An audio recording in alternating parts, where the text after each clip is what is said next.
the joint leaders of the Green Party, the party chair, party delegates, ladies and gentlemen.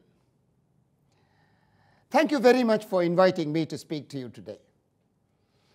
When I was first elected president of the Maldives back in 2008, I remember giving speeches about the dangers of global warming.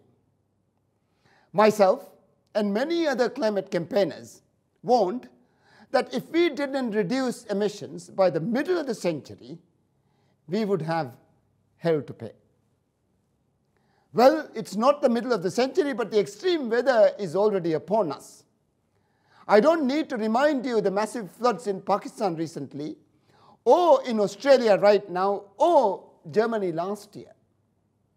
We are passing the tipping point, where the earth moves from having a stable climate to having an unpredictable and a deadly one. This is the era of climate emergency. And for climate vulnerable countries like mine, the Maldives, living in the climate emergency is particularly scary prospect. I want to talk to you today about the problems many climate vulnerable developing countries are facing. Not only with extreme weather, but also with extreme levels of financial debt. For many developing countries, the climate emergency is becoming debt emergency. The maths is simple. When we borrow money to build infrastructure such as a bridge, a road, a solar farm, it costs us a lot more to borrow than a country like Germany. Climate vulnerable countries have to pay more when they take a loan.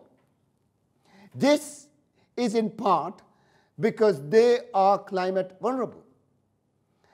And investors see our countries as a riskier place to put their money.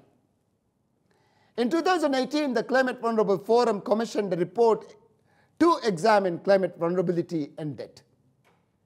It found that for every $10 climate vulnerable countries spend on interest payments, we have to pay an extra dollar because we are vulnerable.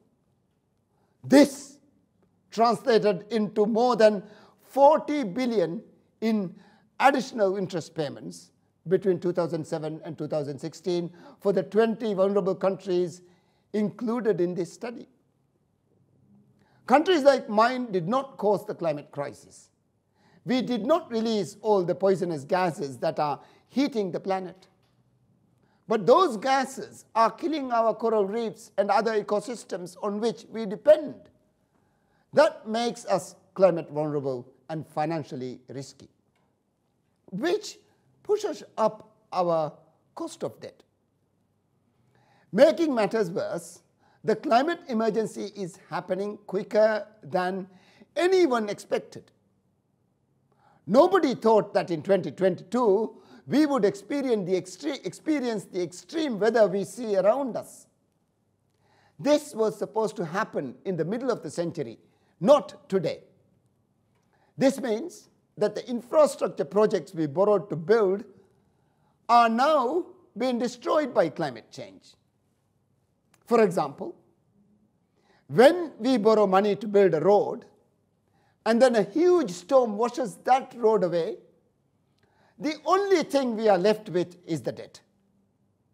The asset which creates the money to repay the debt has been washed into the sea. This is putting huge stresses on our finances of many developing countries. In the Maldives, we spend over 30% of government income on climate adaptation. And we spend another 20% of government revenue on debt repayment. That leaves us with just half of our revenue left to pay for everything else, from schools to hospitals, and you name it. We need only to look to Sri Lanka, our neighbor, to see what happens when a country's debt becomes so large that they can't pay. The price is economic collapse. And in the real world, this means people skipping meals each day because they can't afford to eat. It means children having to work instead of going to school. It means millions of people being pushed into poverty. The climate emergency is causing a debt emergency. In developing vulnerable countries that did not cause the climate change but are suffering the costs. I worry that over the next few decades, many middle-income countries will go back to becoming poor countries. And many poor countries will collapse into failed states with all the global chaos and instability that will bring. So what can we do about it? Obviously, the world needs to cut emissions and to do it fast. We need a net zero global economy and the complete abandonment of fossil fuels. In the Maldives, we do not view the transition to clean economy as a burden, but as an opportunity to take advantage of new technology, which will create prosperity. We don't want to build the old-fashioned technology of the Industrial Revolution. We don't want coal-fired power stations and oil refineries. We want solar farms and electric vehicles. And many other climate-vulnerable countries want the same. In fact, 13 vulnerable countries, including the Maldives and Sri Lanka, have started work on a climate prosperity plan. They are economic pathways to delivering prosperity without causing the pollution. Essentially, it is about achieving net zero development. But to get there, climate vulnerable countries need support.